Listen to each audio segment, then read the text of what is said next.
Praise God, hallelujah. खुदावन में आप सबों की सलामती हो। मेरा नाम बिशप शहजाद गिल है और मैं प्रे टीवी का इंतहाई शुक्रगुजार हूँ, जिसके ऑनर ब्रदर अवैस हैं।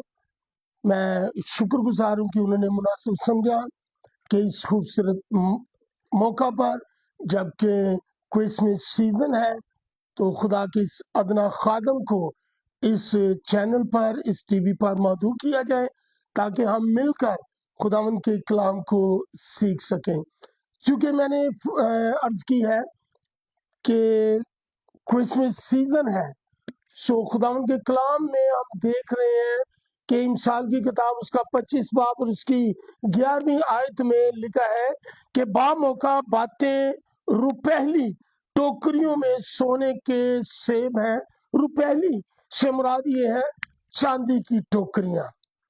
तो खुदा का कलाम बताता है कि मौका महल के मुताबिक बात करना ऐसे ही है जैसे चांदी की टोकरियों में सोने के सेब हो। तो मेरे जीजो, अब जबकि क्रिसमस सीजन है, तो हम कोशिश करेंगे कि हम क्रिसमस के हवाला से हम कोई बात सीखें। तो जिनके पास खुदावंद का पाक और जिंदा कलाम है, वो मेरे साथ निकाल सकेंगे लूका तबीब की मार्फत लिखी गई इंजील, उसका पहला बाब और उसकी 26वीं आयत से मैं आपके लिए पढ़ूंगा।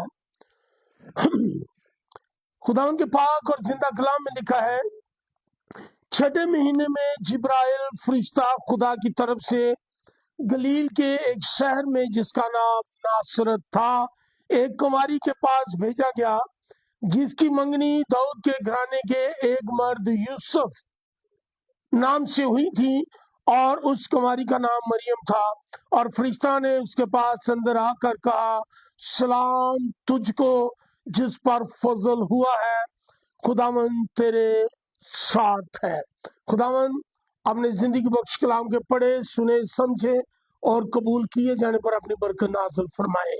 आप कह सकते हैं आमीन।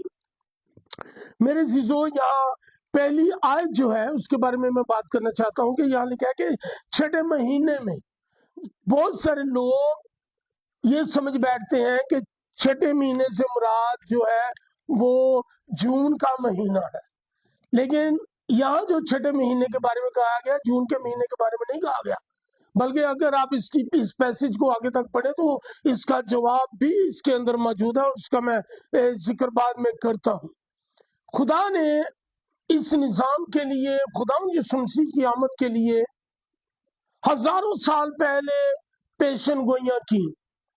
अगर हम पैदाइश की किताब देखें तो वह भी खुदा ने सबसे पहले खुद खुदावन यीशु मसीह की पैदाइश के बारे में पेशन गोई की। जब खुदावन यीशु मसीह पैदा होने वाले थे तो खुदावन ने सबसे पहले खुदा कादिर मुतलक खुदा ने खुद पेशन गोई की। हम देखते हैं खुदा के पाक और जिंदा कलाम के अंदर कि जब आदम और हवा गुनाह के मुर्तकब हुए, उनके लिए सजाएं तजवीज हुई, और जब इब्लीस को सजा दी गई खुदा की तरफ से, तो खुदा ने फरमाया कि मैं तेरी और औरत की नस्ल के दरमियान अदावत डालूंगा। आप जानते हैं कि अगर इस दुनिया को देखें तो नस्ल तो चलती है मर्द से। फिर ये आयत जो है हमें किस तरफ इशारा करती है कि लिखा है कि मैं तेरे और औरत की नस्ल के दरमियान जो है दावत डालूंगा। मतलब खुदावन यीशु मसीह के बारे में पहली पेशन गोई जो है वो खुदा कादिर मुतलक खुदा ने खुद की। फिर खुदा ने गाहे बगाहे वक्तन फवक्तन अपने नबियों के थ्रू खुदावन यीशु मसीह की पैदाइश की पेशन गोइयां की हैं। हम देखते हैं कि 750 साल पहले खुदावन यीशु मसीह की जो पेशन गोई है वो यशायाह नबी ने अपने सहीफे के अंदर 7 बाब उसकी 14वीं आयत में किया कि एक कुंवारी हामला होगी और बेटा जनेगी, और उसका वो नाम यीशु रखेगी, जिसका मतलब है इमैनुअल, खुदा हमारे साथ। और 4 مرتبہ خدا قادر مطلق خدا نے اپنے فرشتہ جبرائیل کو خداوند یسوع مسیح کی پیدائش تک 4 مرتبہ زمین پر جبرائیل کو بھیجا. اور یہاں ہم دیکھتے ہیں کہ خدا قادر مطلق خدا نے اپنے فرشتہ جبرائیل کو 6 مہینے سے مراد یہ ہے کہ الیشوا جو اس کی رشتہ دار ہے اس پر بڑھاپے میں خدا نے فضل کیا ہوا ہے اور اس کو 6 مہینہ تھا.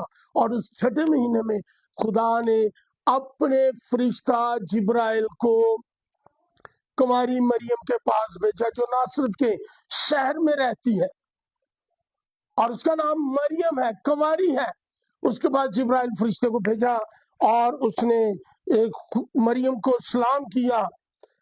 لکھا ہے کہ اور فرشتہ نے اس کے پاس اندر آ کر سلام کیا اور کہا کہ سلام تجھ کو جس پر فضل ہوا ہے. مطلب یہ عزیزوں کہ فرشتہ نے سلام کیا. اگلے ورس کے اندر ہم دیکھتے ہیں کہ لکھا ہے کہ مریم گھبرا گئی کہ یہ کیسا سلام ہے.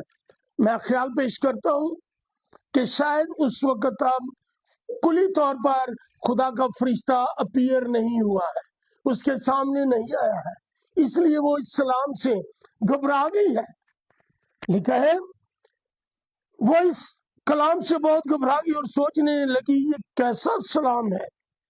فرشتہ نے اسے کہا اے مریم خوف نہ کر کیونکہ خدا کی طرف سے تجھ پر فضل ہوا ہے. دیکھ تو حاملہ ہوگی اور تیرے بیٹا ہوگا اور اس کا نام تو یسوع رکھنا. وہ بزرگ ہوگا اور خدا تعالیٰ کا بیٹا کہلائے گا اور خدا اس کے باپ داؤد کا تخت اسے دے گا. اور اس کلام سے اس نے مریم نے کہا کہ یہ کیوں کر ہو سکتا ہے جبکہ میں مرد کو نہیں جانتی. میں تو کنواری ہوں اور میں اس اصول کو جانتی ہوں کہ مرد اور عورت کے ملاپ کے ساتھ خدا اولاد جیسی نعمت دیتا ہے. How can possible I am just virgin, میں تو ابھی کنواری ہوں، یہ کیسے ہو سکتا ہے؟ میں تو پاکیزہ دوشیزہ ہوں، میں تو راست باز عورت ہوں، میں نے تو کبھی کسی مرد کی طرف آنکھ اٹھا کر بھی نہیں دیکھا. میرا بہت سارا وقت جو ہے وہ تو خداوند کے ساتھ گزرتا ہے، تو یہ کیسے ہوگا کہ میں حاملہ ہو جاؤں؟